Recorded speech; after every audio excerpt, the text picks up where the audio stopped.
This is the Freeheel Life Podcast, episode number 52. I'm your host, Josh Madsen, coming at you from the Freeheel Life shop in Salt Lake City, Utah. And this is another fine week, my friends, because it's finally winter, and I think we're all at least within striking distance of the telemark season.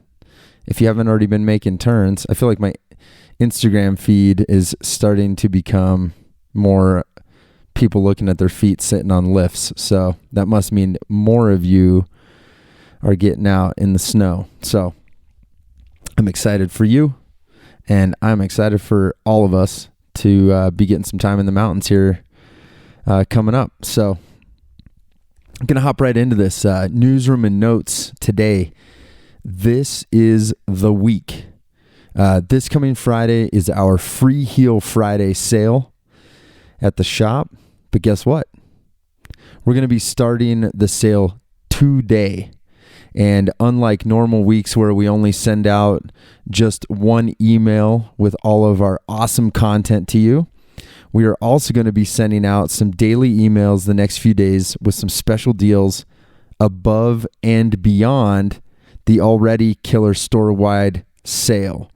And they're going to be limited numbers of those items. So you're going to want to be a part of that mailing list so that you can see what's coming up the next day and get a shot at getting some even deeper cuts and discounts on those items. But like I said, store-wide sale for the Freeheel Friday. It's going to be running from today, Monday, until next Monday.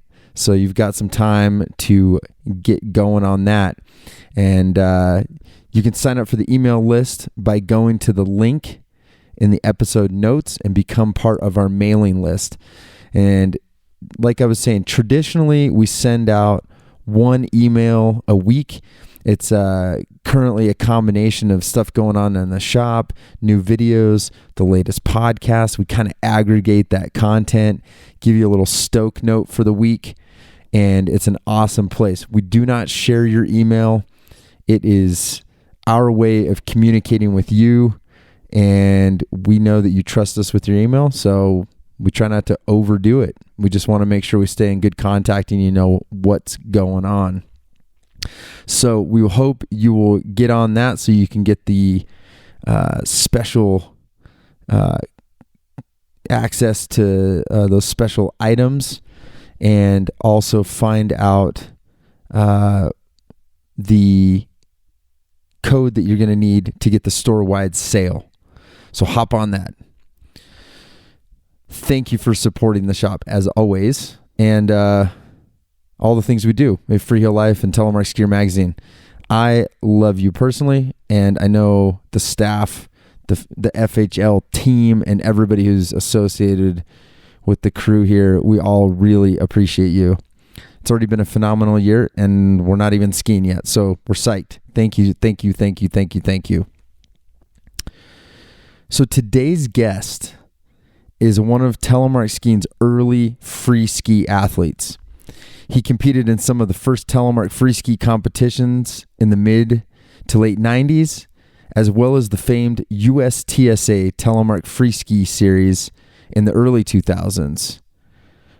He also appeared in Josh Bones' Murphy Unparalleled Telemark movies, which were an integral part in pushing Telemark freeriding into the limelight in the early 2000s.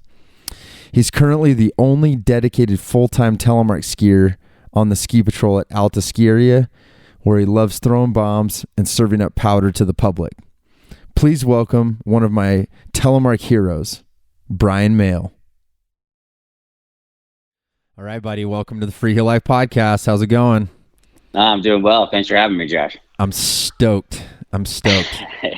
This is good. You're like a different era than I've dug into yet. So I'm excited. Nice. Historically speaking, I know that probably makes you sound like a fossil or something. Like I'm digging into the earth to find telemark history. That's great. No, but what? And I was saying this before the podcast. So you're the first ski patroller that I've had on, which I'm psyched about because people often ask about that. And I want to get into that eventually, but I wanted, I want to just kick it off with kind of getting a little background, like I always do, like because I don't even know if I know all this. Like, where did you grow up? Are you you're not from Utah, right? You're East Coast? Yeah, East Coast. So I grew up in Alexandria, Virginia, on a boarding school campus, the Episcopal High School. My dad was a teacher and a coach, and my mom was eventually a nurse there. So we grew up on a 300-acre campus in downtown Alexandria, Virginia, about 5 minutes from Washington, D.C., with no snow. That's crazy. Yeah. So I grew up in a pretty athletic background, son of a coach. My grandfather was a coach at the college level as well. So, sports ran pretty deep in our family. So what kind of sports were you playing growing up? I was a soccer player throughout most of my childhood, elementary, junior high, even into high school. And then I started playing lacrosse. And so kind of like, ball sports and too small to play any basketball or football or anything like that. But as, growing up, we had 300 acres to play on. So we had, we played everything, basketball and football and just anything that we were swimming at a pool all day long, every day in the summer. So we kind of grew up a little spoiled, I would say, with any amenity that we needed. Indoor, when it rained, we had indoor gymnasiums to go into, and like in the wintertime, we brought all the mats from the field house where the track was for pole vaulting and high jumping. We'd have those in like the baseball batting cages and play like goal line football, with all the faculty children. It was just, it was pretty cool, man. That's rad. So it was a boarding school, but your parents were faculty, so it wasn't like you were just off on your own. I mean, like you said, like it was. The whole family lived there. Yeah, the whole family lived there. We had a house, and I eventually ended up going to that school for a year and a half. Again, part of legacy, and it just wasn't me. I ended up leaving the boarding school and graduating from high school. Graduating from a public school, actually. I'm sorry, just right across the street. So I had flip-flop back and forth from either a private school or a public school. So I got to know a lot of the people in my community that way, and not just people from out of town. So I did, I played city sports as well, but it's just kind of weird being a child and thinking that you have to do these kinds of things because your grandfather and father did everything. And then I kind of like broke the mold. It was like later. And broke the mold by moving west afterwards, Like right after high school? Or did you go to college out here? I did go to college out here. I took 2 years off after high school, and I worked in a bike shop. And then it kind of figured that, I lived on my own, got my feet underneath me, and kind of saw that I wanted to go west and do some cool outdoor things. And I got into this NOLS program, the National Outdoor Leadership School. So I came west in early '92 to do that. I did a semester in the Rockies, and that's what got me to Utah eventually. That's crazy. That NOLS stuff keeps popping up, man. Everyone I talked to from that era was in NOLS. It's really interesting because, and it's interesting how. I mean, back then too, that must have been where you got some introduction to telemark skiing, I would assume, was in NOLS in the early 90s, right? It was. Our first section was 23 days in the Gros Ventre mountain range. And literally we rolled in, spent 2 days supplying ourselves at base camp in Lander, and then got all of us driven out to the Gros Ventre and dropped off, and it was like, here are your skis, here's your sled, here's your backpack, double camber telemark skis, touring skis with double leather boots, man, that basically came up just above the ankle bone. And it's also like, here, pitch your tent, your tarp, not use your tent, your tarp in the snow, build some walls around it, and we'll see you in the morning. I was like, What? Oh, jeez. And had you even skied growing up in Virginia? Well, so yeah, I had the my dad was a coach, so he was not a ski coach, he was a track coach, so we went to every track meet there was. But I they had this thing called teen ski back on the East Coast. And in our group, one of our friends' mom, his name was Dave Hadway. I still remember this, man, because I always was drawn to skiing. For some reason, man, I was always drawn to skiing. I don't know why.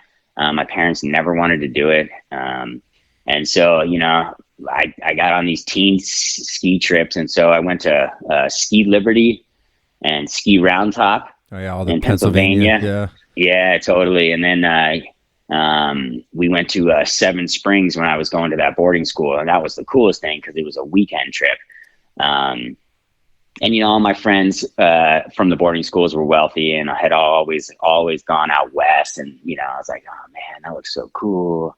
I want to do that. Blah blah blah, and just never did. So yeah, I might have had less than 5 ski days before I moved out west. Wow. And then, yeah. And like you said, I always imagine, I never did Knowles, but whenever I see pictures from that era of Knowles, it's like, yeah, you're on this flimsy gear and then you have these like enormous backpacks. And I always just think I'm like, how did people turn on those skis with that much weight hanging over their head? It just seems like, yeah. And there was not much turning going on. It was straight walking. What we did do for our turns is that we would all go and do like the ski school would do these days, and we'd go sidestep a slope pre-season, to pack it in. Well, we did that just to like learn how to balance on our skis. So you'd have like 15 kids like sidestepping who had never been on skis before, just eating shit everywhere, man. Boom, boom, boom, and so then we were able to like, because the double camber ski is just dang near impossible to make any kind of turn with. So this one kid actually had some, I think he was from New Hampshire. He had some serious background in this, and he kind of like, the instructors were there, they knew what they were doing, but he was able to relay to us. It was kind of nice to have another person that was a student know what they were doing and teach us as well. So there was only one person out of about 15 that had any kind of ski experience when it came to that. And yeah, like I said, when you have a 50-pound pack or a 30-pound pack and a 50-pound sled, you're not doing much but walking. But it was at that point, that was what I was going for, right? I wasn't necessarily looking for a turn. I was looking to get the hell out of the city and out of what I call the rat race of Washington, D.C. Because I grew up in a hectic, fast-paced, environment. And I, from living out here for the last 28 years, obviously that's not me. So it was nice that I found my way out west, and I had a school and an opportunity that was able to like give me the stepping stones to get out here permanently. Yeah. So it was pretty cool. Yeah, I'm sure that is a really huge difference, like especially back then. Cause, I mean, talking about like Lander, I mean, that's, you probably get out there and you're like, wow, there's like nothing here. Come out to Wyoming. Nothing. Well, and did you just migrate down to Salt Lake like as a result of the Knowles course? Did you meet somebody, or were you just like? That's a great question, man. So for the 2 years that I spent not going to school after high school, my parents wanted me to go to college. My dad being a teacher and all that kind of stuff. I just wasn't ready. I basically was not going to waste somebody's money by going to school and not be ready for it. So. So the whole cool thing with Knowles is that they gave 20 continuing education credits into the upper division of rec and leisure major at the University of Utah.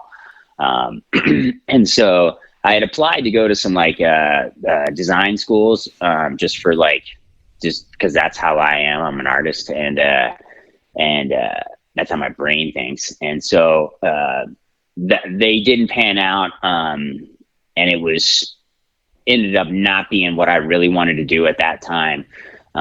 So right before I left to fly out to Lander, the University of Utah I got their application because of, the continuing ed credits. And literally it took 15 minutes to fill the application out back in the day. It's funny. And I filled it in and filled it out, whatever, and sent it in. And I was on my Knowles trip, and they actually accepted me. And my dad opened it up, and he was just super stoked. He was so happy. And I had no clue what the hell University of Utah was. And, obviously we're like, oh, it's a bunch of Mormons out here. But, so I just, we drove through Salt Lake on our way down to the desert for our next section, which was canyoneering. And I was like, wow, this place is pretty darn cool. And so it was seriously just like a little bit of a drive by. And then, just kind of the excitement that, hey, I'm going to go to college. So finished up with the semester, and that was in I believe early May. And then September I flew out with my bike in a box and a backpack, man. And that's how I got to Utah. That's amazing. Pretty cool, man. Definitely a, and I was 21 at the time, so I took 2 years off. So I was a 21-year-old freshman at the University of Utah on the dorms, and literally just flew out here blind. Yeah. And back then too, that, university, maybe tell me if I'm wrong, because I didn't go to the University of Utah, but that was about the same time I moved to Salt Lake, was somewhere in that 91, 92 era. But the dorms, it's always traditionally been a commuter campus. It's not like you just moved into some booming college dorm zone, right? 100%. Especially, you are absolutely correct. I think there was 30,000 students when I went to the U, and 28,000 of them were commuters. Totally. Yeah. It's, you go to a lot of college towns, and there's the bars down a street or something like that. Yeah. Early 90s in Salt Lake was not, downtown was dead. There was nothing. There was nothing going on. Sundays, the streets were dead. What was so crazy is when I moved out here, so I come from Washington, D.C., the first thing that I told my folks when I got out of here was, I cannot believe how clean the streets are here, and clean everything is here. Because back home, you just got clutter everywhere in the gutters, and it's a city, man, And you come out here, and it reminded me of the country in this city, and I was like, wow.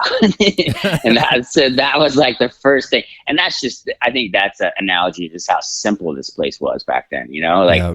It really was a quiet town, man. And it's definitely changed, but it hasn't. It's still got the same quiet town, in my opinion. Yeah, for sure. I know I'm always complaining about that. It's funny because the guys at the shop, I literally sound like the old guy. I'm like, there's traffic, and it's not quiet and whatever. But yeah, that was an interesting time, because it really was. For those people that have been to Salt Lake, it's downtown's pretty happening now. Back then, downtown was empty stores, and Sugar House, really popular spot. Old Sugar House was head shops, and yeah, you remember I don't know if you ever remember going down there, but it was dancing cranes, and I don't even remember there was, I don't remember what the other head shop was, but yeah, I was in high school, so it was that was the seedy part of town, yeah, right. All the hippie shops. So that's funny. Well, so all right, so you do the Knowles course, you go to college. Obviously you've been on skis now, but it's funny knowing you now, and I'm like, okay, when does the ski thing really kick in for you then? Because I know how diehard you are, so I'm like, it's funny because I don't know if I've ever talked to you about the DC connection, and then. So when did you get a season pass, or did you meet somebody that was yeah, let's go skiing all the time, or how did that all unfold?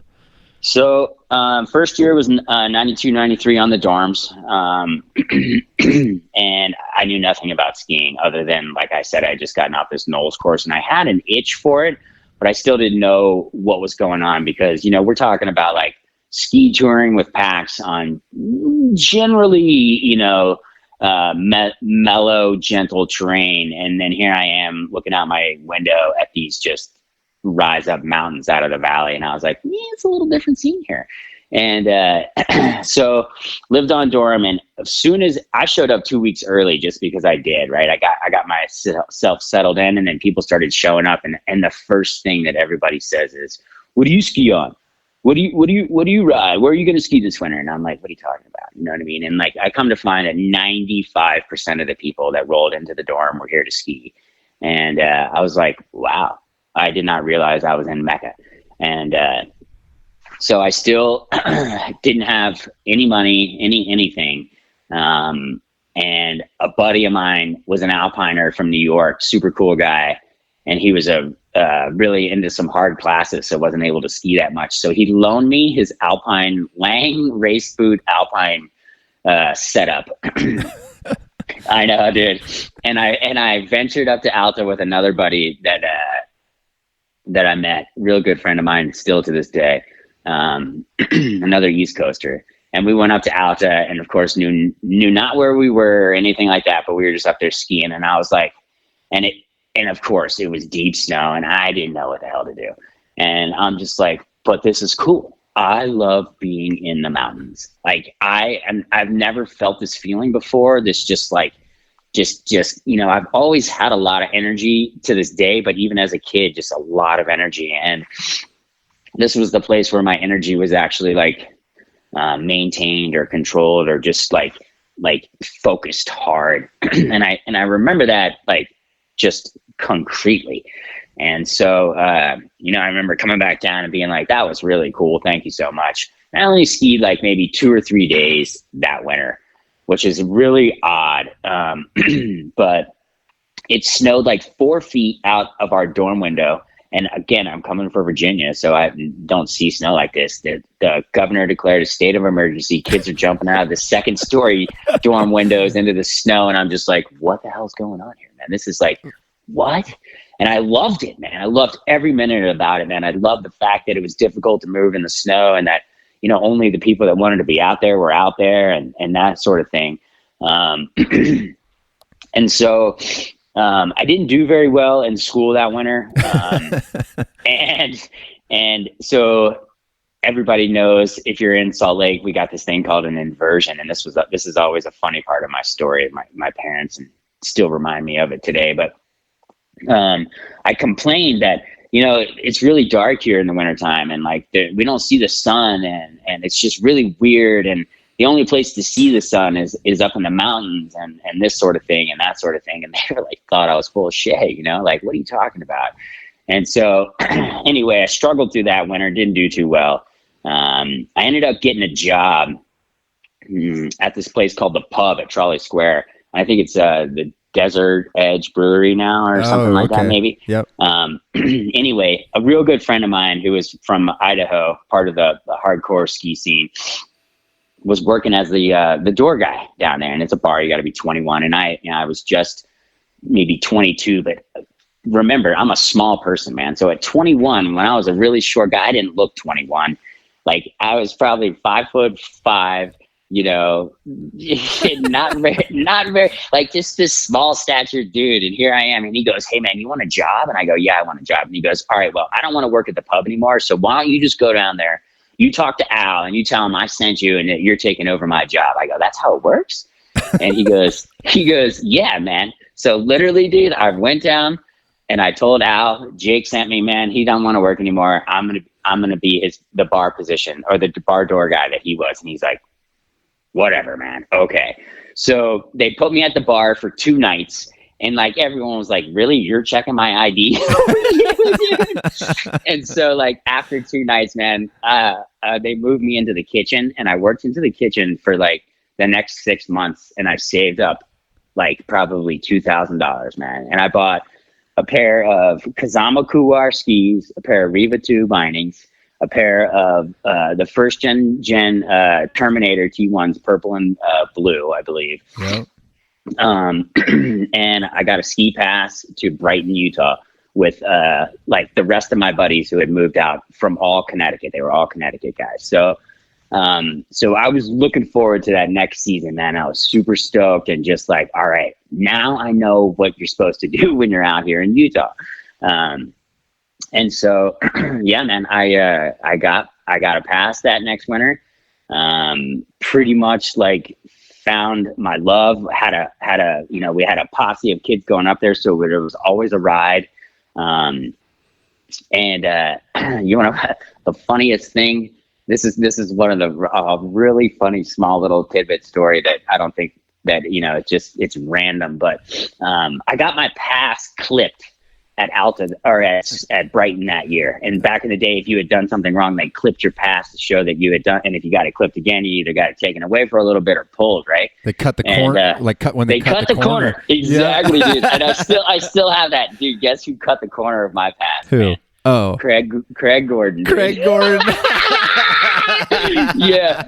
So that's amazing. You know, about a small world, dude. A small world. That's funny. So, you know, like, and from then, so I skied hard that winter, and it's really funny, Josh, because I was randomly looking for something in my house last night, and I ran across an old journal that I had, and I opened it up, and it was like, oh my God, today was one of the greatest days. We just hiked off the crest lift. It was thigh deep pow. It was just a bluebird day, no wind in sight, man, and it was just, and it. Like right at the end, it said, I have found my place. Oh, right? That's so cool. And I was just like, and I'm sitting here reading this and I'm like, no way, I'm about to talk to Josh about my story tomorrow. And like, this is what I find. And this is my place. You know what I mean? Like the outdoor environment, the winter environment, like ramps me up like nothing else, man. It's just, I get giddy. They've nicknamed me the Storm or Stormy just because when the energy flows in, it's just, it's intense, but it's a good intense. Yeah. It's just, I'm ready for whatever comes, and it's pretty cool. But so yeah, man, I started hucking cliffs with my peoples that year. Just no fear, nothing, man. Just all the athleticism that I had, that the strength that I had. Well, I found out that like basketball and football, I didn't need any of that. And obviously soccer and lacrosse that I played before, that were my real passions. I was like, you know what, man, I like this. This is what I've been looking for a long time. So yeah, that was 93, 94. And then 94, 95 winter was all backcountry skiing. So I hooked in with 2 more Knowles graduates that became real good friends of mine. And we had about 60 backcountry tour days that winter, which was, I'd say, a lot. Yeah, that's a lot for sure. And you know, we kept our journal, and I looked through that at all times. That was my first avalanche experience, digging out of a burial as well. Oh, wow. So yeah, we nobody was back. People don't realize too, man. Like back then, nobody was out there. I mean. Nah. Like it was empty, because I remember I was in high school and we would like go walk around there, man. And like I remember seeing maps at Wasatch Touring, the shop in town, and being like, "Who are these dudes?" Like making little. I don't even think I knew what a switchback was. I was just like, "Look at these little Z things that go up," you know. Oh yeah, it was probably you, man. But that's crazy. So you actually had a burial happen, like early? Yeah. So we were in Butler Fork up in Big Cottonwood, and it was actually the same day that Steve Carruthers died, over on Reynolds. And yeah, we had known and indicated and figured out where the weak zone was. And it was probably 20 some inches of fresh snow. And with all the pits that we had dug, we knew what we were dealing with. And so our plan was, all right, man, we're ridge skiing. We're going to safety zone skiing one at a time. And again, man, I still hang out with all these people that this happened with and occurred with. It's really cool. And so, yep, we would leapfrog into little pods, and we had a leader into the next safety zone. And I remember I led down to this one little, this ridge area where it was safe and good to go, but it was right next to this little like convex pour over. And so the next ski partner came skiing down, and I'm standing over here out of the way next to some trees on this ridge, and my buddy just skied right over the pour over. I'm not quite sure why. I think it was just such good skiing. And the next thing you know, man, the whole thing broke right out from underneath my skis, clear across the whole bowl. and it fed him through a stand of old growth trees and into the Butler Fork drainage, like into the drainage itself. And the fact that he made it through those trees still today is how did that happen? But he was full buried. The only thing that was at all visible was like literally the tip of his glove. And and it was silent, man. When he skied over that pour over, it was just this silent crack and this, and he was gone in this cloud of white. And I witnessed it right there. I mean, like right there. It's still like I think about it every day, man. And when I get into winter mode and I'm in my patrol coat, I think about it every day. And it's one of those things that brings me back and realizes that even the smartest, most calculated things that you do, even people who back then maybe were like not super, firm in their decision making, who now today are like full heli guides who this happened to. You know what I mean? Like things happen, and it doesn't mean that it's the end of the world. It doesn't mean that you made a mistake. It just happened because you were out there. Yeah. So yeah, we uncovered them, man. We dug them out, and the helicopters were flying over because of Steve Carruthers' accident. And when we got down to the Butler Fork trailhead, the whole command center was down there and everything. It was pretty interesting. Wow. But luckily our party, everything was good. We learned a lot. I learned a lot. That reminds, like I said, man, that I think about. It's on the forefront of my thought every day. And it's like I said, man, like my buddy, he's still a mountain guide. He's a helicopter guide. He lives in Alaska. He's basically off the grid in Alaska, just crushing it. So, it's just, these are high incident individuals, man, still doing it and still chasing that adrenaline rush and everything. It's pretty cool. We're all just after the same thing, Yeah. Wow, that's a heavy experience to have, for anybody, but yeah, you guys were a bunch of young guys too. Like yeah, 23, man, I think. That's intense, man. That's crazy. Yeah. Because I've never been around a burial. I've been around stuff breaking off pretty big, but even that alone, just like you said, it's interesting because it's not, just being around avalanches in general, like it's strange to see the snow move that way. You know what I mean? Like when it just shears off and just slides away like that. Yeah, that's a crazy thing just to see that. But yeah, to have someone actually buried and have to go dig them out, that's a whole nother thing, I'm sure. It is, it is. I'm grateful for the experience. I can say that, man. That's for sure. You know what I mean? Yeah. Wow. That's crazy. So, well, so that's, obviously you got after it in the backcountry. It seems like, so like mid 90s, you're picking up steam a lot. Like you're hiking around, and I love that I didn't know you were a Brighton guy too. That's funny because, man, growing up, I taught in the ski school as like an apprentice, around that time, like 94-ish, 95. Mm-hmm. Brighton was dope. Yeah, I don't think people realize, because everyone was all about Little Cottonwood even back then, and it was fun being a young telemark skier at Brighton back then because it was all snowboarders. Like that was like the snowboard mecca back then. It sure was. So, but yeah, it's fun. Yeah, people weren't even hiking off the side there. You think like you're saying like going off Crest, which is the main quad.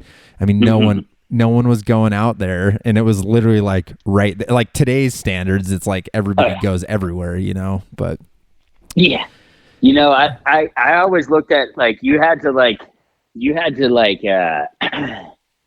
what's the term? Break in your boots, man, and break in everything in Big Cottonwood Canyon before you could venture into Little Cottonwood Canyon. And I think, I just think that's like on par for what you were just talking about. Everybody was in Little Cottonwood Canyon, that was, and I just think that like, that's the difference to me between big and little, is that there's just like, it's a different beast. You know what I mean? It's a completely different canyon. Yep. Yeah. The flow, how it skis is very different. Like the flow of it. Yeah, I always try to explain that to people because they'd be like, "Oh, you're a telemarketer," and I'm like, "Yeah," and they're like, "Oh, you must ski Alta," and like I didn't back then. It was like I skied Brighton, and it was like, yeah, it just is. It has a different flow, for lack of a better word. I mean, you probably know because you've skied there, but it's just kind of got a different feel. It's not just like hardcore fall lines everywhere. It's a lot more rolly and little hits. Totally. And, you know, I was just thinking like one of those spots I remember growing up was like, you know, the rock garden, you know, you'd hear like, in the Mary shoots. Yeah, totally, dude. And people would be like, "Do you know how to get to the rock garden?" And I'm like, "Yeah, I don't know." Tiger Stripes. Show me how to get over there. You know, like it was like kind of like a rite of passage to like go out to those things back then. It was, dude. That was where I think I launched like my first like over 25 footer was in the Tiger Stripe cliffs, man. And you know, it snowed so hard back in the day, man. It snowed so deep. Yep. And you could launch yourself off of anything and know that you're going to have a 3-4 foot landing down there. You know, 4 foot deep of snow landing. It was just, this is kind of a different time, man. You know, it really was. Yeah, when you said 4 feet outside your dorm room, I was like, oh yeah. Like I try to explain that to people. Like the 90s were really crazy in terms of how much snow fell in the valley, and now it like insane. Yeah, now it like rains. You know, but we used to ski. Yeah. We used to hike off Wasatch Boulevard, you know, and ski like, you know, not even hitting the bottom, which is crazy to think about now. Oh, totally, man. Like, yeah, it's this place is magic, man. There's no doubt about that. Yeah, that's crazy. So yeah, skiing Brighton. Did you patrol back in the 90s, or when did that all? No, I didn't. Skiing. No. Yeah, so So the main reason we were all backcountry skiing after the season after the Brighton season is Alta. So we all wanted to get into Little Cottonwood Canyon, and at that time, Alta was a lottery system still. And I had missed the lottery the year before. Like after my first year, I just wanted to be in Little Cottonwood Canyon. I was like, okay, you know, that's the I know I can do it. I think I can do it. I'm gonna do it. You know what I mean? And sorry to interrupt, but they had a lottery like to get a season pass. Oh yeah, so you had to put your name in July, and then or whenever it was, and then you got picked by July, and then you had to pay by September, and if you didn't pay, then your name went off the board, and they pulled somebody else. So they limited the amount of season passes back then. Yes, correct. Whoa, that's crazy to think about. And once you got one, all you had to do was pay your deposit before a certain date, or pay the full price before a certain date, and then that got you one for next year. So once you were in, you were in. But if you weren't in and you didn't get in, then you couldn't ski there, man. It was so think of the lure for a young kid then, man. You're like, whoa, I got to check this out, right? I want a part of that for sure. Yeah. So that was 94, 95. That's what I'm working on right now in my head. And I didn't get through a lottery system. So I went up to the Alta Lodge because I had a good friend that was like, dude, go find a job at the Alta Lodge. And I was like, all right, cool. So I would go to the Alta Lodge, and I went and talked to the general manager up there. And she was like, nah, I don't have a job. And she's like, come back tomorrow. I go, all right. So I came back tomorrow. And she's like, yeah, I don't have a job. So I should come back tomorrow. So I did. I literally went into that place 10 days in a row. And, you know, I was like, what's going on here? Are you serious or what? And she's like, well, okay, I got a job, but I don't know. It's a housekeeping job. And I was like, dude, I'll do it. No problem. I go, I can do anything. And so it turns out, man, after 10 days, she finally gives me the first male housekeeping job in the Alta Lodge. And ever? Like you're the first one ever? Yeah. As far as I know, for sure, they told me this. And I'm working with a bunch of girls. And at this time, I have like super long hair, man. And like, and the girls were stoked. They were like, oh, let's braid your hair. I was like, yeah, whatever. Okay, rock on. I was like, all I'm caring about is skiing. And these chicks were like, yeah, well, we snowboard at the Bird and we smoke cigarettes and drink coffee all day. So whatever. And I was just like, all right, man, I'm done with my rooms later, bitches. And so, so I did that. And then the next season, I got another one of my buddies, a housekeeping job up there because, again, lottery, you just couldn't get in. So here I am finding more people who work up in Alta, and this one buddy of mine, man, we had lived and worked at the pub together and we were roommates, and I was like, dude, come on, bro, we got to be at Alta. And so he ended up getting a job at Alta as well. He ended up moving up there, which was super cool. So like, here I am now, I got my family up at the Alta Lodge, right? I'm bringing people in, and I'm like, I love this place. And I ended up being a housekeeper for 2 seasons. I was a handy for another season, then kept being a handy. I think I worked up there for 4 or 5 years. And just during those 4 or 5 years is when I truly fell in love with the art of skiing, and realized that I'm actually pretty good at this. And, chasing people at Alta, you get good real fast. Oh yeah. And we're skiing on like, dude, 70 underfoot, man, 66 underfoot, I think it was. I don't even remember. And I like, you get down from a run, and like you get down from a day of skiing up there, you're worked, dude. You are so tired.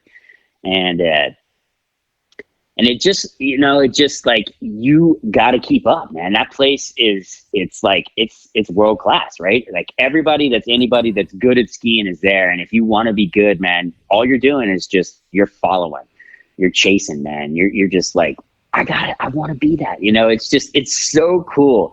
And when you're 25 years old, man, 26 years old, you don't think about anything else, right? You think about what's in front of you, what you're doing, and there's not a care in the world. And at this point, man, I wasn't going to school anymore. In the winter times, I was only going because we were back on trimesters, right? So I was just fall and spring, and I take the winter off, and I'd go summer as well. So it's just full on ski time. Yep. And when you get that sense and freedom that you have, and you know that you got your bills paid for, you got food, because the Alta Lodge, you got to eat as much as you want. It was a super killer thing.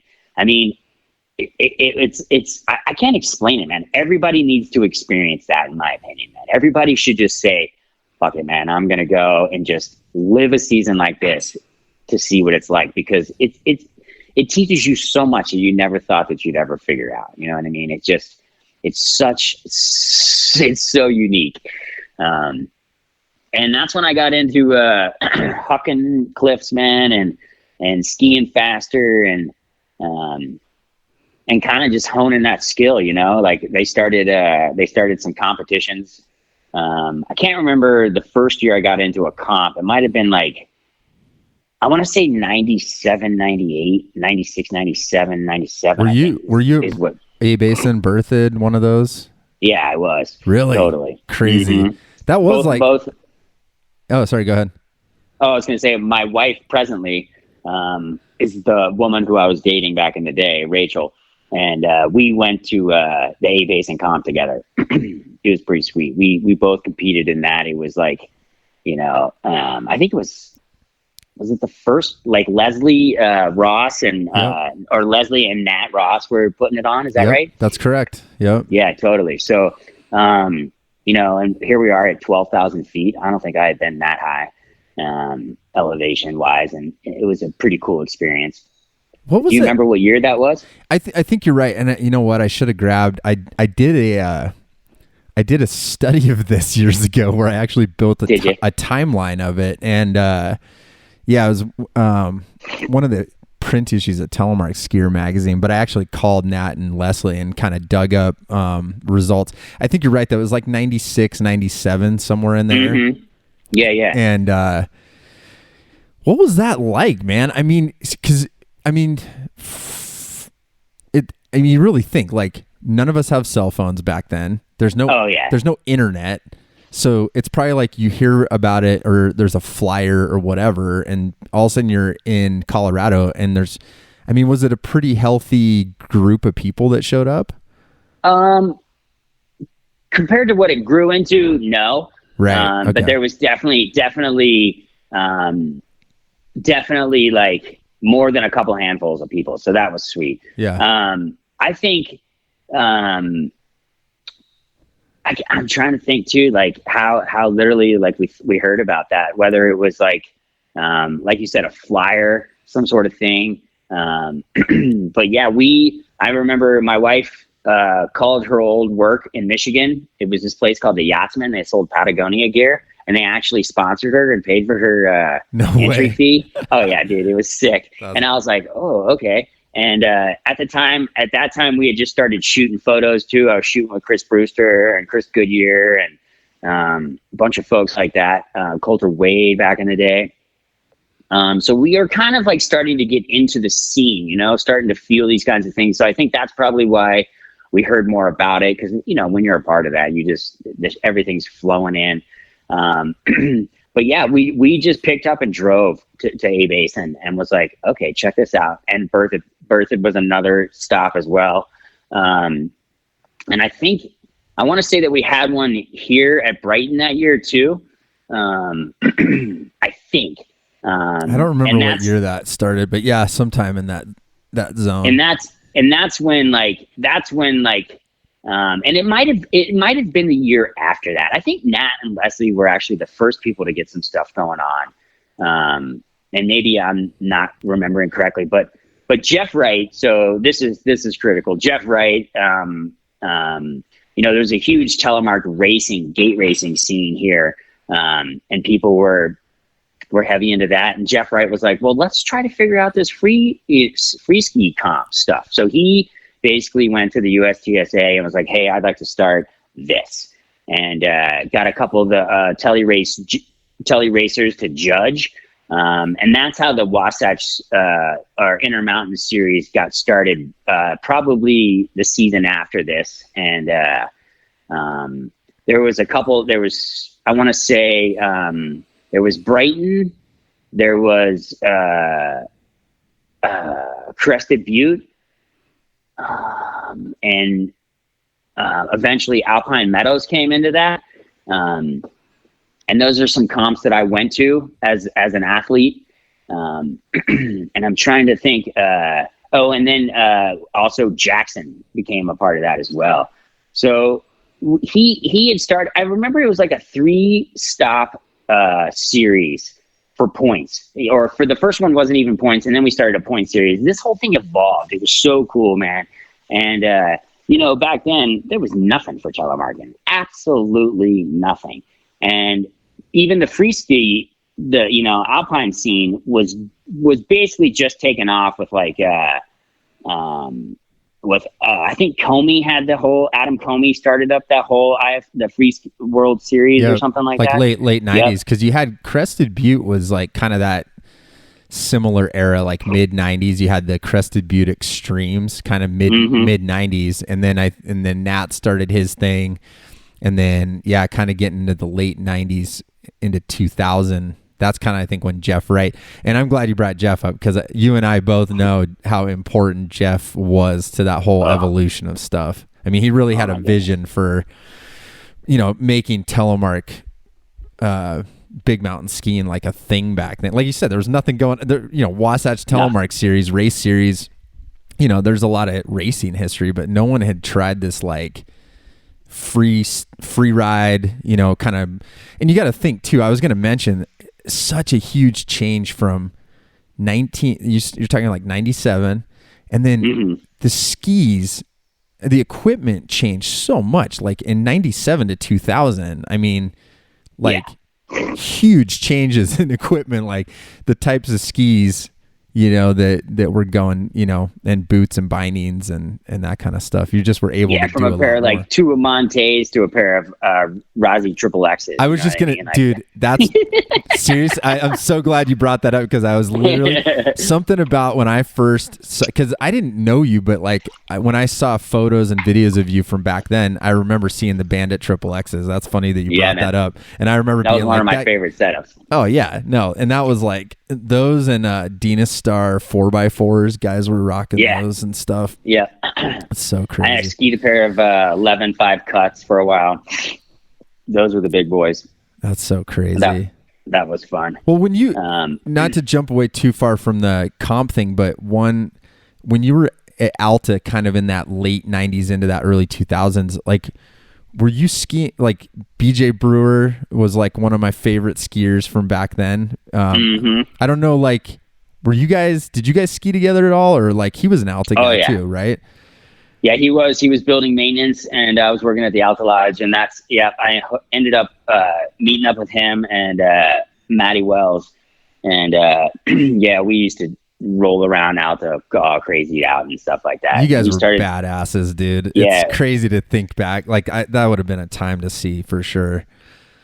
Oh, I remember we played this game. It was Follow the Leader, and it was like probably 98, and so like Matty Wells and especially Matty Wells, but BJ was next in line on that. Matty Wells was just insane on skis, man. The guy would go inverted. He would float 3s and 7s all the time, man. And just, they were just money, dude. I mean, like he was from here, and so was BJ, but they just skied so well. So again, it was so fun chasing those guys around and up in the game with them. And again, so we're playing Follow the Leader, and it's blind. You literally, one person takes off and you do whatever that person does, right? And you leave space in between you. And so we're cruising down at the top of Germ is what it was back in the day. And we cruise around, and he's like, all right, man, OTR. And I was like, OTR? What the hell is OTR? And so we're rolling down the backside of heading down Sugarloaf, and we're getting onto the wide track. And Mighty Wells just pulls far right side, and then like banks a hard left turn and just shoots straight into the Glory Gulch. And I was like, what? And so literally we just all go off the cat track, dude. 1, 2, 3, right underneath the lift. Off Glory Hole?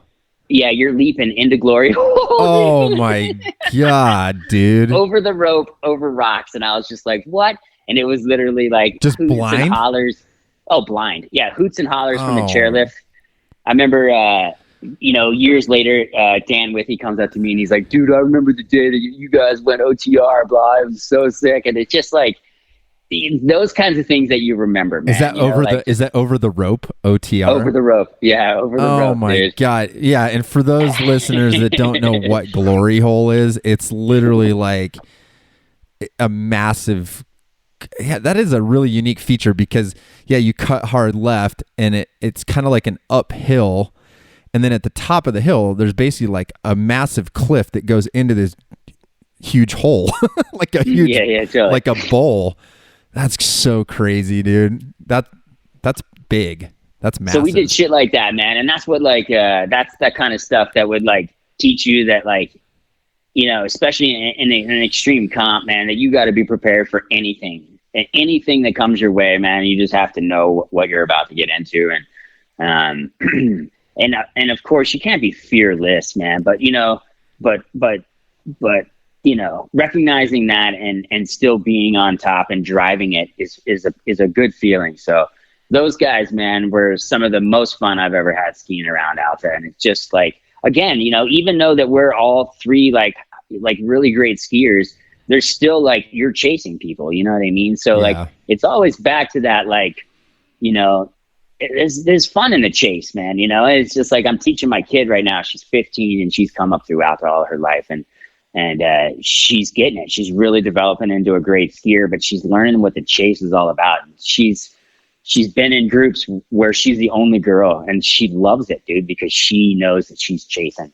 And it's pretty cool to see that same kind of energy that I felt is now passed on to my kid, and it's dude, it's just really cool that that skiing is so generational, man, and it's everyone shares the same feeling, That's cool, man. That's cool that you've been able to bring your kid up there too. That's a cool experience.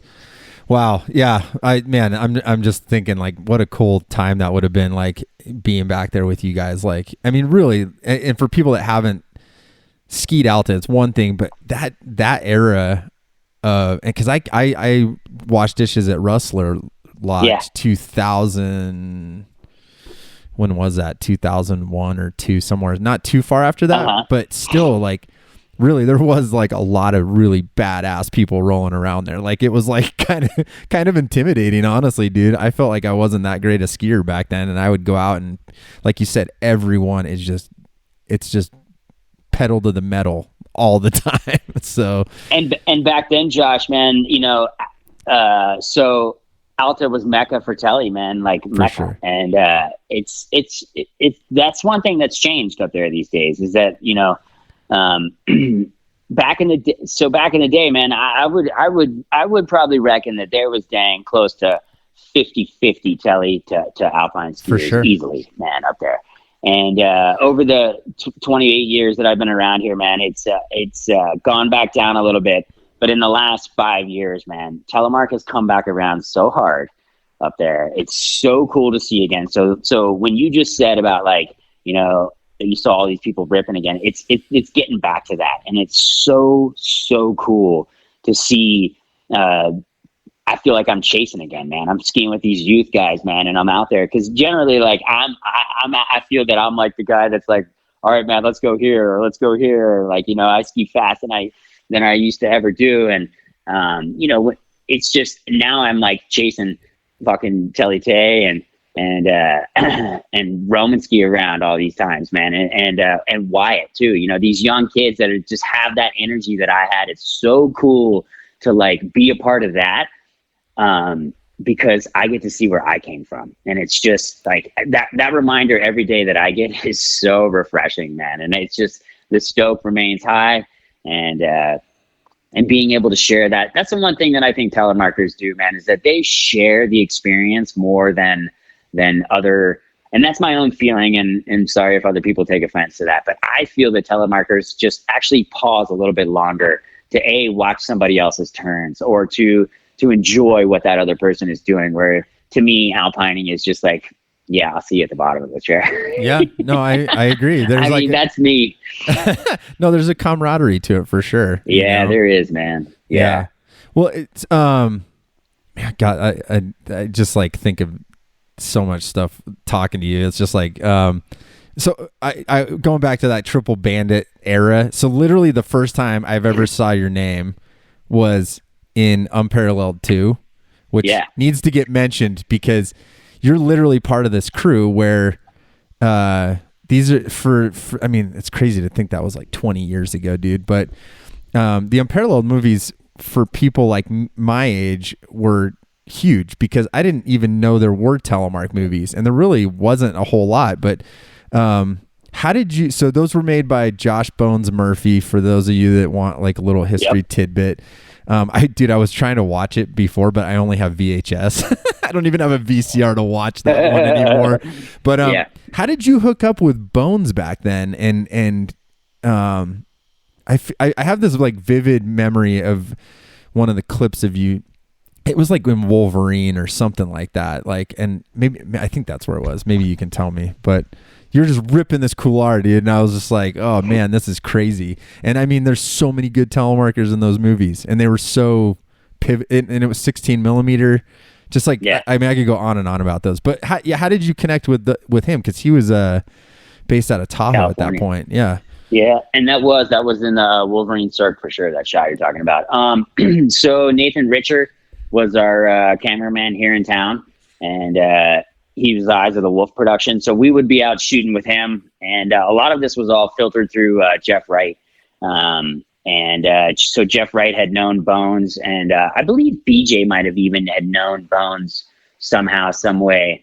But so they came out, and actually, I think the first bit of filming that we did was up in Jackson at one of the comps up there, and we were up on the pass. And that's when I got to meet Bones, because he had come in for a comp to do some filming.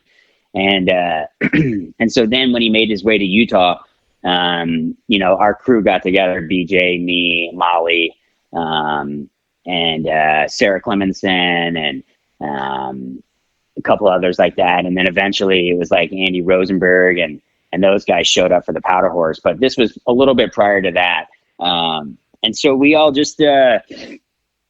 we got together. It was mainly we would hook up during competition. So when we went out to Alpine Meadows, we would go and hook up with Bones, and and then he made a trip here, got some stuff done. But we also did a lot of collaboration with Nathan. So it was really cool. Like, you want to talk about an honor, man, is to like to come that far full circle when here I am, a kid back in Virginia, not knowing how to ski. My friends all go out west and like go skiing and come back from Colorado, and I'm like, dude, I'm so sick. And here I am, like, move out to Utah, barely skied. And the next thing you know, here I am, like, got pictures in mags, and I'm skiing in movies. It was, dude, talk about culmination, man. Like I was like, God, I could be done, man. I'm feeling good. This is sweet. So yeah, it was just, dude, I mean, it's hard to put into words, that kind of feeling, you know what I mean? Cause like, we didn't even know what the hell we were doing, because there was nothing before us to base anything off of. We were, I mean, trailblazer. I don't know if that's really the word. We were just out there freaking blazing trail. You know what I mean? Oh no, for sure. But and getting into fun adventures and all that kind of stuff, and just learning the process, and to see that there wasn't much happening before we were doing this, and then 20 years later to see where telemarketing is, and how it's come up through those years. Man, I don't really much think about, being like any kind of like in the forefront of that, but it's pretty cool to know that I was there during those times, man. It's a pretty cool feeling to know that, like, you're just kind of setting a standard in a way. No, for sure. Honestly, and I know it's probably hard to say you're at the forefront of it, because that always feels awkward, but it does. Yeah. No, I get it. But for me, I mean, that's 100%. You guys really did change. I mean, I look at my involvement with telemark skiing, and literally, if I hadn't watched Bones's movies with you guys in them, I don't think I would have been inspired to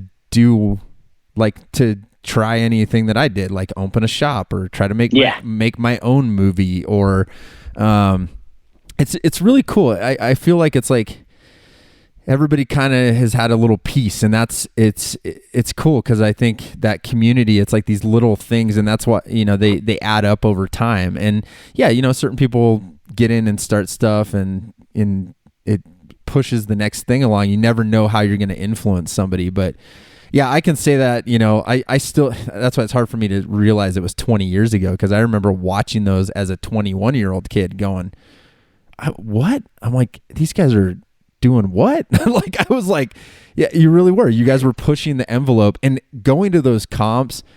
You guys, I tell kids, like, we were running that Grand Targhee comp a few years back, and we had renamed it the Freeheel Life Cup.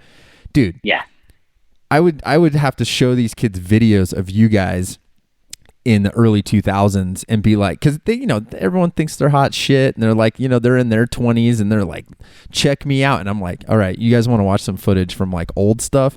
Check this out. And I mean, you guys were do you remember how many, like, Jeff Wright helped build that up, and kind of carried it on with, from what Nat had started. There was like, it seemed like there was hundreds of people there at one point. Maybe I'm blowing it up in my own head. No, dude, we would have, like I said, families that would come out. We had so many people that would support, man. People were excited to see telemarketers get rad, dude. And you guys were getting rad. Like, yeah, we were getting rad. You were getting, no home, like, you can be, there's no humility needed. You guys were really getting rad. I mean, it was technical, and then also people hucked way bigger than I've ever seen ever since then. It was crazy. Yeah. So real quick, I'm gonna throw a couple things in there, because this is kind of how, like, mind blowing some of this stuff is. Like, so we had a comp at Brighton, and it was probably like late 90s. And one of my friends from the Alta Lodge that was living there and working there, him and his buddy came over, and they were both snowboarders, and they were at Snowbird. And so they all like packed up and came over to Brighton and watched us compete. And they literally had no clue. They, at the end of the day, were like, are you fucking kidding me? You guys are rad.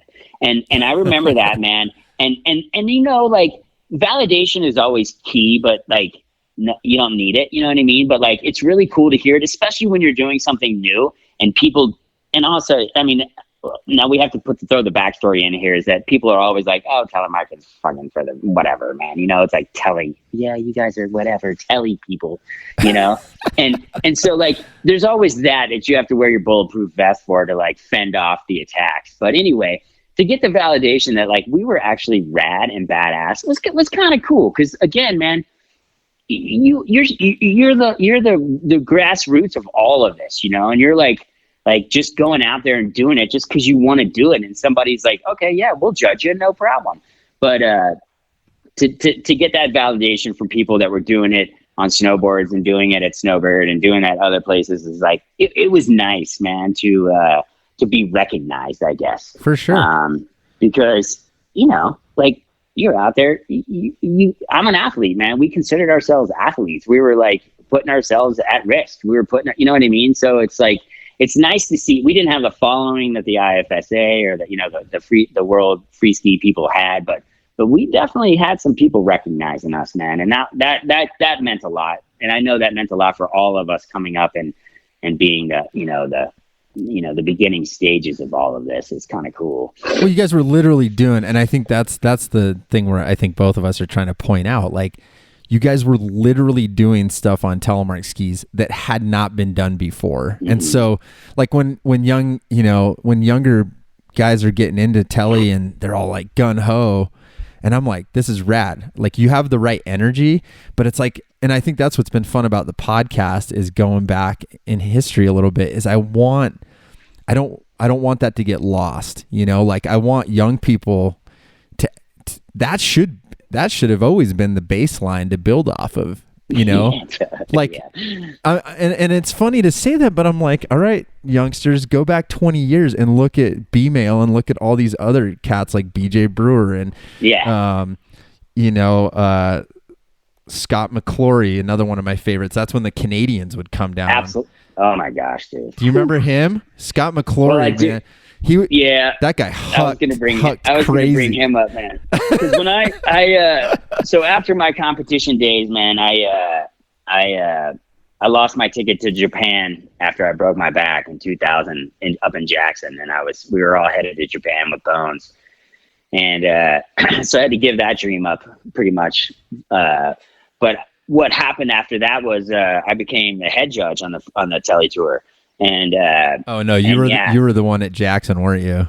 I was, man. And I was I was, the whole time I was thinking about Mcclory and everything, and we were sitting down there, and to be the athlete that's going to do what you're going to do in a competition is one thing. To be the judge that assumes what this person's going to do and is not stoked on it is a very hard position to be in.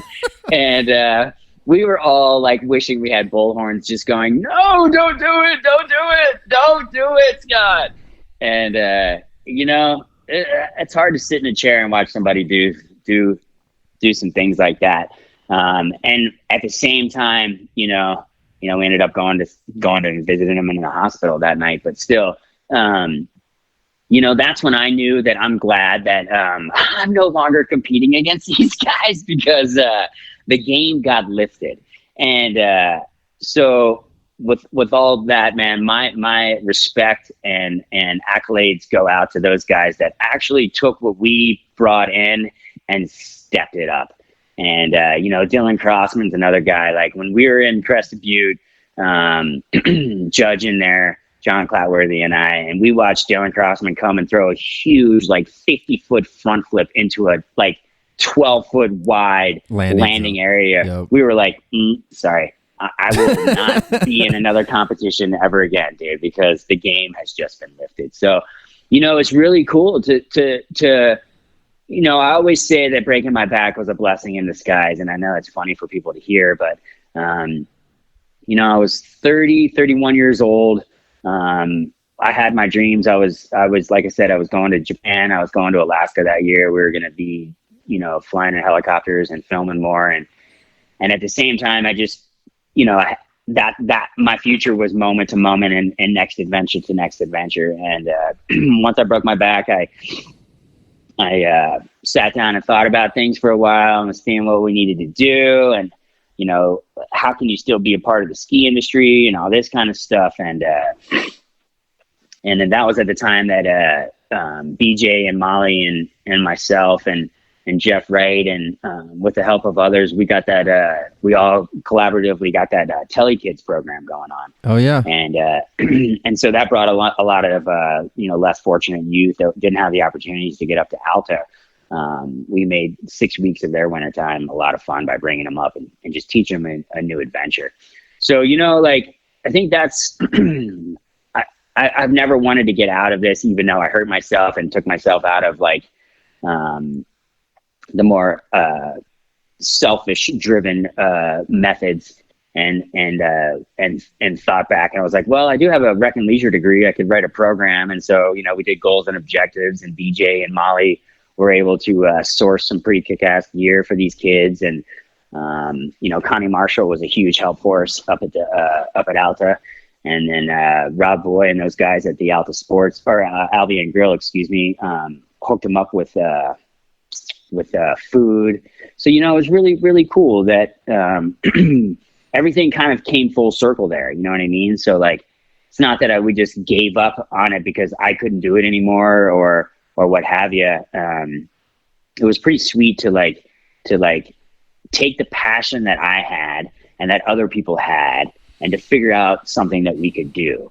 And, in all reality, it's probably the furthest from what people thought we would have done, but it was also one of the coolest experiences I had to watch kids that don't even know which one Little or Big Cottonwood Canyon was enjoy 6 weeks during the wintertime like they did. Was just super cool. And to expand on that for people that, this is a while back. I'll see if I can find any info on it, but TeleKids was an acronym: Teach, Enrich, Learn, Explore, I think.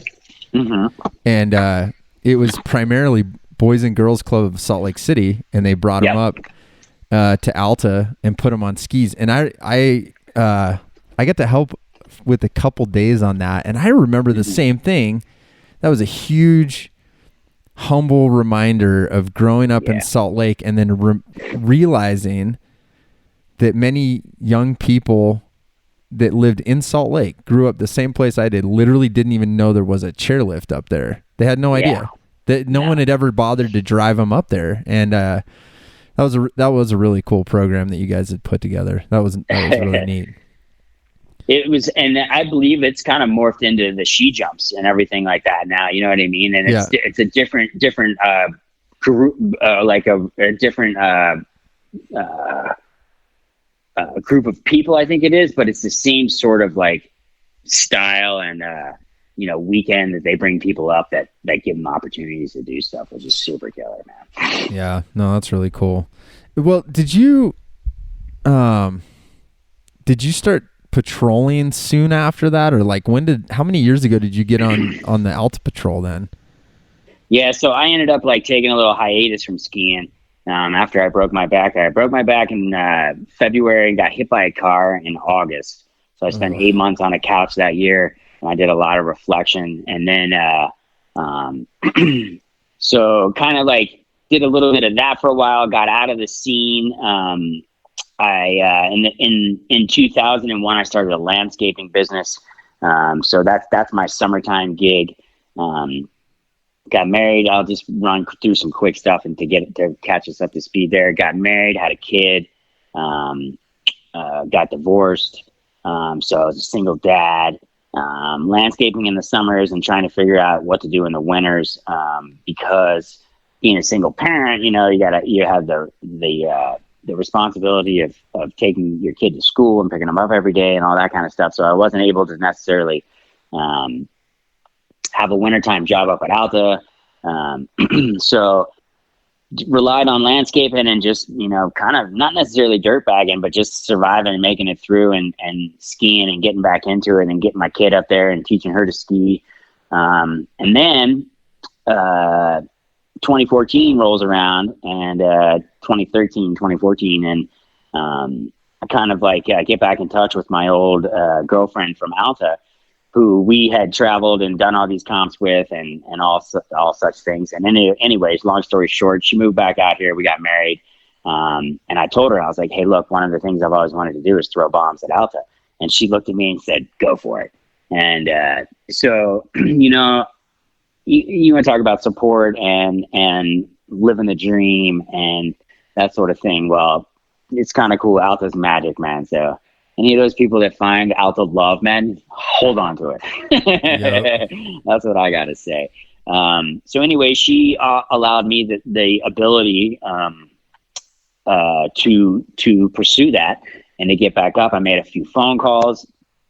The guys up there were super stoked. They're like, yeah, man, let's get it going on. So I took the OEC, got that going on. And then the next fall, I told them I only wanted to be part-time snow safety and throw bombs because I don't, it wasn't necessarily, medical is not one of my things that I really want to get involved with. I have a sense of empathy that's pretty deep, so that when people get hurt or people suffer pain, I end up suffering pain with them. And so I always knew that was a hard thing for me.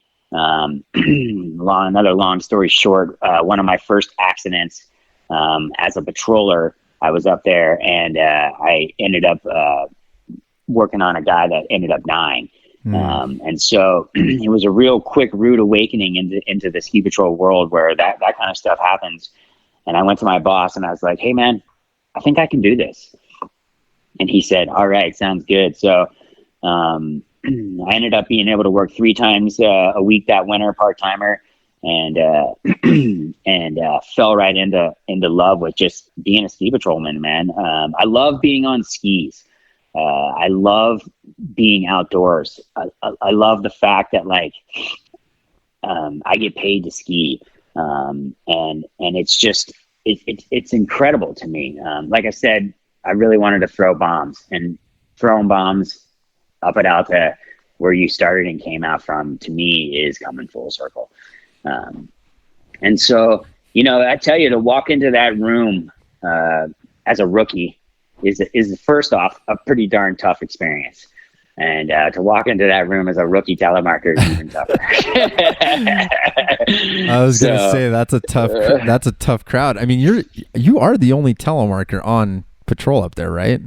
I am. Yeah, totally. There's a couple other people that that dabble, that dabble, and will always tell you, I used to telemark, and so that's why that's why my wife and I came up with a sticker this year that says nobody cares that you used to tele. Yeah. And so we got those made up, and they will be planted all over the place. So just look out for those. And of note, Rachel is an amazing telemark skier too. So yeah. And I'm gonna interject really quick because this is a funny little thing about that. Rachel is an amazing telemark skier.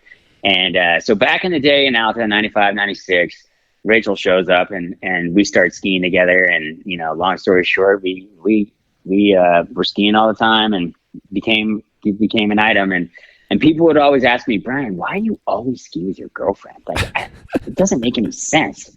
They're like, you're like really good. Like what? And I was like, and I look at them and I would just laugh. Right. And then like literally the next afternoon they show up to me and they'll be like, oh, now I understand why you ski with your girlfriend. She skis better than I do. And I'm like, yeah, buddy. So yeah, she helps me fulfill my passion, and it's really cool to share this experience with her. Yeah, so I walked into that room. I'm the only telemarker, man. And I remember the first day there, and they all used to telemark up there too back in the day. And there's a lot of long timers still there. And this one long timer says to me, he goes, yeah, these are your bindings. Here, this is what you have to ski on. Oh, I remember. And I looked at him and I was like, I don't think so, buddy. And he goes, no, this is what you have to ski on. And so I reluctantly said, okay, paid $100 for the bindings, and proceeded to put them on, and then basically tell my boss, I'm sorry, but I will not be skiing these bindings. And and he looked at me and he goes, do whatever you got to do. And I told him, I was like, look, man, I'm just telling you that there's you don't want me skiing these bindings. Like, if you want me to pull a sled and to help save somebody, these bindings are not going to help us out. And so I kind of like was a little bit of a stern, reluctant individual when it came to that. And the guy was like, why aren't you skiing those bindings anymore? And I go, don't worry about it. Right. And it just, and we all know which those bindings were. They were like I think, is it a rough episode 7 TM? 7. Yeah. He had given you 7 TM bindings. Yeah, which, exactly. Because they had a DIN certified releasable system. Yeah. But anybody who's skied those knows there's some challenges to them. There's some challenges to them. There's literally no lateral rigidity. 0. Like, 0 minus. I mean, I laughed. I was like, really? And so the beautiful thing that happened that year is my BD pushes broke. They split down the seam like a week into the season. And so that's when I was like, okay, I'm going to the NTN. And so not only that, man, I went from skiing on a 75 millimeter duckbill, right, for all of my career, to now being a rookie telemarker switching to the 7 TM binding. Switching to the NTN binding. I'm sorry. Yeah. And everyone's like, "Oh, dude, you're gonna love this." My wife had already made the switch years ago, and she was like, "This is the greatest. I mean, you're gonna love it." And I didn't love it. You know what I mean? I will say, and I will say this with everything. Like we all know, I know how to ski, man, and I knew how to ski, but it took me a full season to figure out that power point and to figure out that balance point and to figure out like where my new muscle memory needed to get to. And it was, so that whole year, man, this is interesting. That whole year I ended up like paramarking most of the year. And to go back to anything, like I have no background in alpine skiing. So I really didn't even know how to parallel turn. So I had always made telly turns, like always. And so in 2014, I get on these things and I was like, oh my God, these things there's so much control, so much rigidity, and I can do anything in these. And I literally focused that year on learning how to parallel in my pens. And so it's interesting. You're now a telemark skier in the Alta Ski Patrol, and you're not even making telly turns, you're paralleling. So imagine the amount of shit that I caught during that, and people were like, why don't you just alpine? Why don't you just do this? I don't just get muddy. And you know, the funny thing is that I can't alpine ski. There's no way. I can't.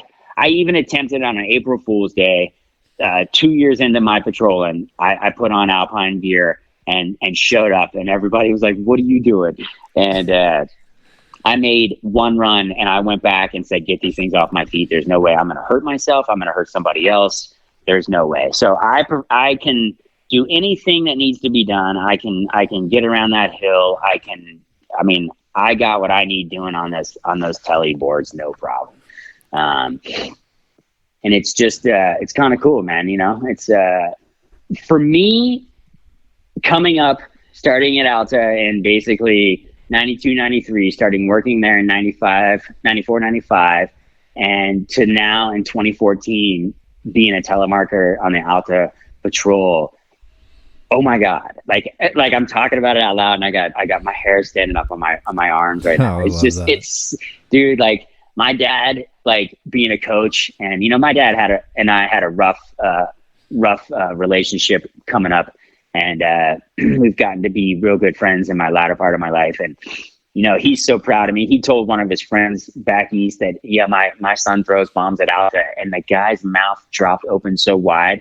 And my dad caught on to how cool that is. You know, this guy just told him, he's like, oh my God, you what? So, you know, it's like, and then of course, you know, like my kid, right? My 15-year-old daughter who started skiing Alta when she was 3 years old, who got into the Alta ski locker room at the age of 9. You know, it's really cool that I'm able to afford my family what brings me the most joy.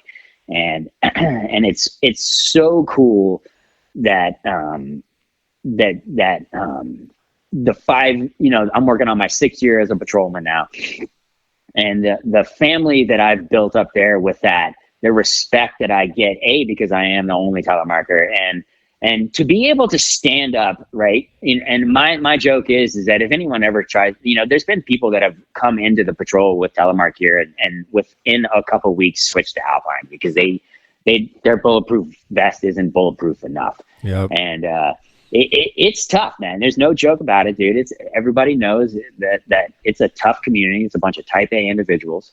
And if you can't hang, well, then you're not swimming. You're in the water with a bunch of sharks. And so, it's the camaraderie. Once you get past all that heckling, man, it's super cool. And it's there's much respect. And, I'm 49 years old and most of these guys are, about 30. The average is about 30, then you got your group of guys that are about 38. But still, man, as a almost 50-year-old guy up there hanging with those guys on tellies is pretty sweet. Now, don't get me wrong. There's plenty of 65-year-old patrollers and 80-year-old patrollers that are crushing it up there. But to be full-time on telly and hang with these guys and for them to be like, damn, dude, check you out it's also like, yeah, check me out, whatever. What are you talking about? But like at the same time, it's also like, yeah, man, I'm an Alta patrolman. It's pretty sweet. That's awesome. Yeah, it is. And it's, it's the most joy that I get is the fact that like my kid just wrote an English paragraph for English class. And it started off, the feeling that I get when I strap into my ski boots, and it just went on from there. And I was like, wow, that's what she's writing about. That's where her thought is at this moment. And it brings me back, Josh, to like, the 92, 93 when we're like moving into Alta and I don't know, or moving into Salt Lake and I don't even know what's going on, but everyone else's stoke is high. And I'm like, I don't even know about skiing. Right. And then all of a sudden, like the energy builds with me. And every year it's like, oh my God, I can't wait for this. And I get so antsy. And now I watch my kid do it. And, she went hiking for early turns yesterday and just comes home just like with the biggest permagrin, and it's a long way from where I grew up in Alexandria, Virginia. that's what I keep looking at and I'm just so stoked about, man. That's amazing. That's so cool, dude. That's just like to remember when you're 15 too. And like, I'm sure as a parent, that's just like such an amazing thing. And you always bring this stoked. I get fired up talking to you. I love it. I love that, man. Yeah, the stoke is high in this kid, man. There's no doubt about that. My energy is always on the forefront and I like to bring it. I love that, man. Well, and I appreciate the bulletproof vest thing. I've often thought about that. It's strange because it used to not be that way. Like it used to be kind of like the real mountain people were the telemarkers, and somewhere along the way, somewhere along the way it changed. And like you kind of were in a time where you kind of, like I always say, like you got to be a protector of the turn, and that requires that bulletproof vest. I think it's making the current telemark generation pretty tough, and people are like becoming better skiers because they want to prove that they can do stuff like be an Alta patroller. So I think that's cool, man. I love that. Oh, well, man, I always you're one of those dudes like I talk to, and then I literally like I'm like, okay, I have like 10 more podcasts I want to talk to you on. Bring it, man. I'd be happy to sit down and chat with you, dude. Oh no, I love it. There's so many little. I know it's like we kind of had to like skip one thing to the other, but yeah. Thanks for taking the time to talk through.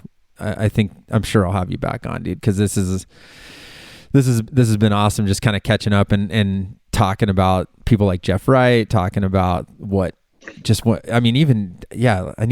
to tell me more about this Matt. What was it, Matt Daly? I don't know that guy. Is that what his name was? That Matt Daly? Which one was it? Or what was the other guy you were skiing with at Alta back in the day?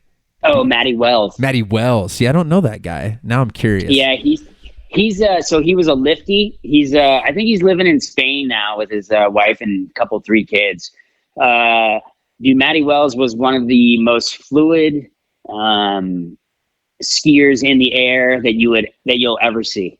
that guy was so graceful, and he was not afraid of anything, man. And he was one of those guys that did not need any kind of validation, any kind of recognition. He didn't want it, man. He was in his own plane, and he did it because he could. And you know, it's pretty remarkable about people like that. And so you know, like it's just people come through your life, man, and teach you certain things at certain times, right? And you remember them. And so, you know, I just, yeah, there's a lot of people, man, that flew under the radar, that are just ripping, incredible skiers that I've come up with and skied along with and learned so much about, but that are just like doing their own thing. And their path might not be what I choose to do, but the same thing is that I still learn from all those people, and I still had all these cool experiences with those people, which brought me to who I am. You know what I mean? And that's the one thing that I love about the mountains, is that every day I go up there, right? And I'll go up there and ski solo because I work part-time as a patroller, man. And the wintertime is my time to release my exhaustion from working hard as a landscaper in the summer, and also to maintain my energy. And I have to ski, I have to recreate, I have to get it done. And at the same time, I'm old and I'm beat up, and my body's abused, and I can't work as a full-timer. I got offered the position after my first season, and I reluctantly, or gladly actually, turned it down, because I can't work 5 days a week as a ski patrolman. That is tough shit, man. Yeah. And props go out to those guys that are in their boots 50 hours a week, man, because that is hard living. And so it's nice, man. I'm able to go up there every day. And even though I arrive by myself, I show up on the hill, and within moments I'm skiing with one person, and then it switches to someone else, and we're always rotated. And so that's the cool thing about that, man, is that like skiing is never boring or dull. It's just like the wind blows, man. Every run is different. And that's why I like skiing, because it's never the same thing twice. And that's what keeps you thinking. That's what keeps you like coming back, and keeps you stoked for the next run, man. You know, you're always working on something. I love that. That's a good thing to end on, dude. I dig it. You're awesome. I'm psyched, dude. Thank you. I'm so psyched we got to talk, dude. And thanks for always supporting what I do too. I really appreciate it. Well, I appreciate the opportunity as well, man. And we all love you, dude. And we all support you guys down there. And look forward to coming into the shop here in the next little bit and catching back up with everybody. I'm stoked, and I'm gonna come up and chase you around. Hell yeah. No over the rope for me. I think I'm past that. That's all good, dude. I'm past that too. You only get a few opportunities to do that. We'll find a little bunny hop over a rope and call it good. So sounds good, man. I love it. All right, brother. Thanks for talking. I hope you have a great weekend. All right, much love. Peace.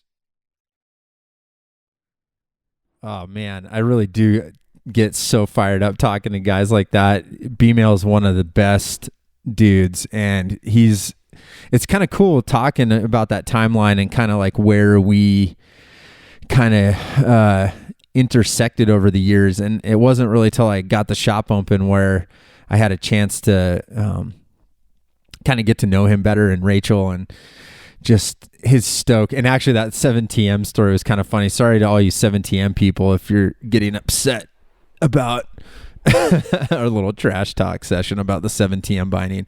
But it was funny because we kind of connected over that when I just opened the shop, and actually had to track a jig down to put a pair of 7TMs onto his skis, and we got to be good friends after that, just kind of helping him out, walking through the NTN, and always got me really interested in kind of the relationship of telemark skiing and ski patrol. I haven't been a patroller myself, but just I was psyched to get him on here, and I'm sure we'll have other patrol guests on in the future, but it's cool to get some insight, kind of what that's like up there at Alta. And I'm glad he's up there representing So I hope you guys enjoyed that podcast. I had a really good time talking to B-Mail and kind of getting his story. And he's an important part of telemark history, in my opinion, especially those early guys in the early 2000s that were, competing and